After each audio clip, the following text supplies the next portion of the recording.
Hi. When I was a Jehovah's Witness, I thought I took the Bible seriously. But now I realize that I did not. I had accepted a fiction spun out of the Bible from the Watchtower. During the last years in the Watchtower, we had spent some time in helping another couple investigating Old Testament Bible prophecies about past fulfillments, right? So things that had been fulfilled in the past, prophecies.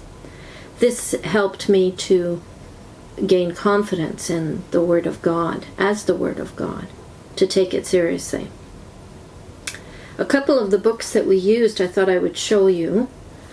This book, Josh McDowell, Evidence That Demands a Verdict. We used that. It's now got like a second part to it. So you can get part 1 and 2 in one volume. The New Evidence That Demands a Verdict, Josh McDowell. Excellent book. That's more about the fulfillment of Christ as the Messiah. There was a lot of information on that. And 2 other books that we used was this one, John Urquhart, The Wonders of Prophecy. Excellent book. And Keith on Prophecy, this book here. Keith on Prophecy. I'm just going to see if I can see his first name. Is Alexander Keith. Keith on Prophecy. So those books we used to help this couple, and it helped me immensely to gain confidence in the Bible. So when I stopped believing in the Watchtower, I still believed in the Bible. So I would say these Christians, they take the Bible seriously. They believe what it says. I'm going to read to you the life of Eva Burrows from Victor Shepard's little book, The Great Cloud of Witnesses. Eva Burrows lived from 1929 and she died in 2015, although this book was published before her death. It says here that she was the 8th of 9 children. This now famous Australian was named Eva Evangeline, after Evangeline Booth, the fiery, red-haired daughter of Catherine and William, founders of the Salvation Army.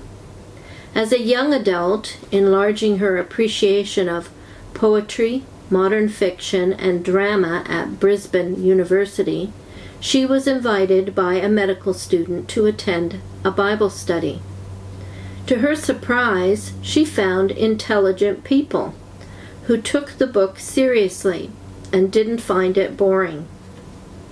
Then, a varsity Christian fellowship summer camp exposed her to Bishop Marcus Loane, Anglican preacher and Reformation scholar. His exposition of the book of Romans forced her to take stock of her life. The hound of heaven was noticeably closing in upon her. Just a comment on Romans, that was a very influential book for me as well.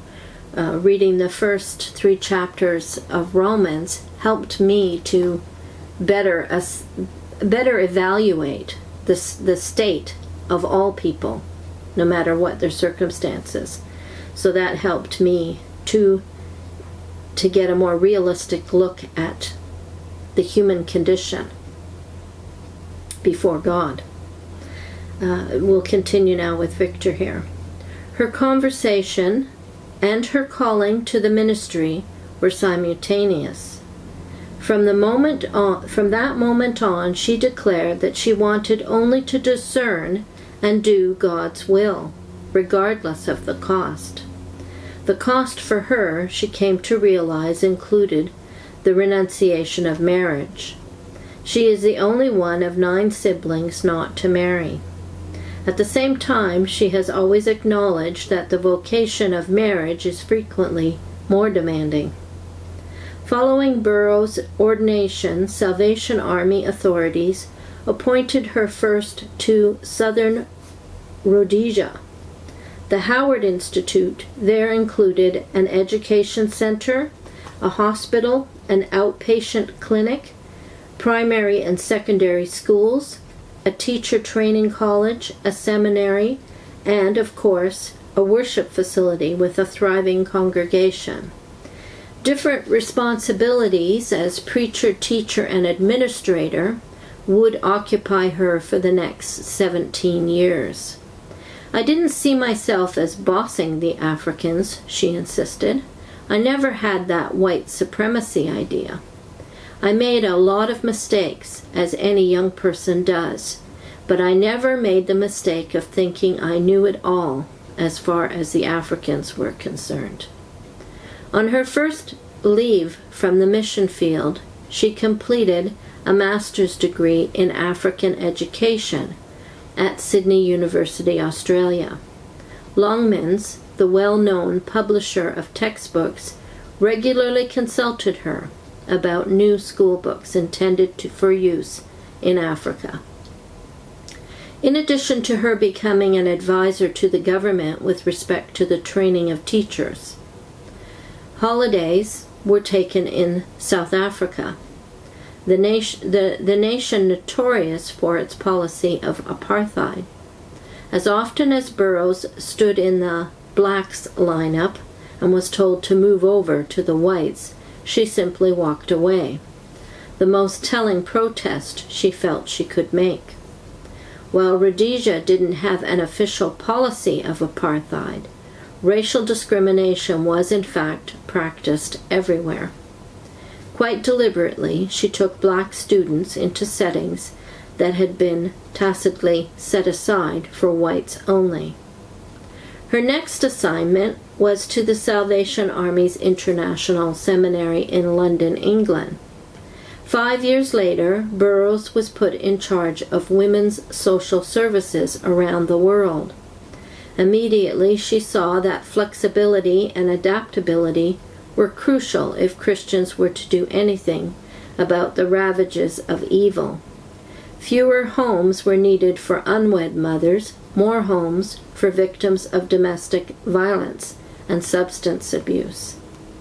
Recognizing her resilience and multiplicity of gifts, her superiors sent her to superintend the denomination's work in Sri Lanka. 2/3 of the Salvation Army's members live in the Third World. In 1883, Salvationists had waded through snake-infested swamps in order to speak and embody the life-giving word of the crucified. Now there were 5,000 Salvationists on the island immediately east of India. The challenges that greeted her from the wider society were startling. 2 main cultural groups, Sinhalese and Tamils, as well as 4 main religious groups, Buddhists, Hindus, Muslims, and Christians. Undaunted, she set about learning yet another language. In 1979, Burrows was appointed to Scotland and quickly learned that Glasgow is the roughest city in Europe. One of her major concerns was the number of women with drinking problems, women who were frequently homeless as well. Alcoholism among women is much more prevalent in Scotland than in England. Following her time in Scotland, Burrows was welcomed back to her native Australia. Appalled at the unemployment and its related social consequences, she envisioned and implemented Employment 2000, a factory-based program for young adults where job skills could be acquired and self-confidence magnified. The nation honored her for her work. The Prime Minister made her an Officer of the Order of Australia. 1986 found Burrows elected International General. The College of Commissioners elects the General, just as the College of Cardinals elects the Pope in the Roman Catholic Church. In an organization whose hierarchical chain of command is non-negotiable, her authority may not be challenged.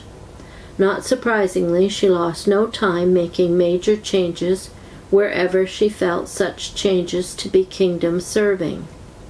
For instance, she insisted that underutilized leper colonies in the countries of Central Africa be turned into AIDS hostels. In Zambia, 1 person in 10 has AIDS. This was written in 1993, I think.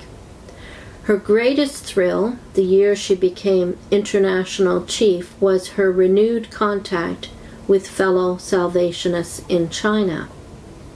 Needing only 5 hours sleep per night, Burrows, now retired, works a long day, yet manages to relax with literature, classical music, and theater. Her devotional life is nourished by contemplatives of the Church Catholic, such as Mother Julian of Norwich, de Caussade, and Saint Teresa of Avila. I haven't read any of those. Despite her whirlwind social activism, Burrows' top priority remains evangelism. We must work all the time for redemption and reconciliation. That was her quote. Her global perception on church and world lends enormous credibility to her sobering assessment. And this is another quote of hers. I think that a lot of Christians in the affluent countries want a religion that costs them very little. So going back to her initial conversion and how she saw people who took the Bible seriously, I can say from our experience that it is worth the cost to take the Bible seriously. So we would encourage that as well. And I think after leaving the Watchtower, I was really hungry for that. I was hungry for understanding the Bible, and I was hungry for association with people who took the Bible seriously. And we were able to find such people in the church. I'm going to link to a recent YouTube video that we saw called My Last Words to the World, and it's John Lennox, who is a Christian Scientist. Excellent points that he makes on his conversion to Christianity and people who take it seriously, the Bible. And then the second one to a video series that David did called 66 Books Jehovah's Witnesses Should Not Read If They Want to Remain Jehovah's Witnesses. And that one is offering a PDF. So you can either email us for the PDF, or you can go to our website, onewonders.org, where there's a file of most of our PDFs.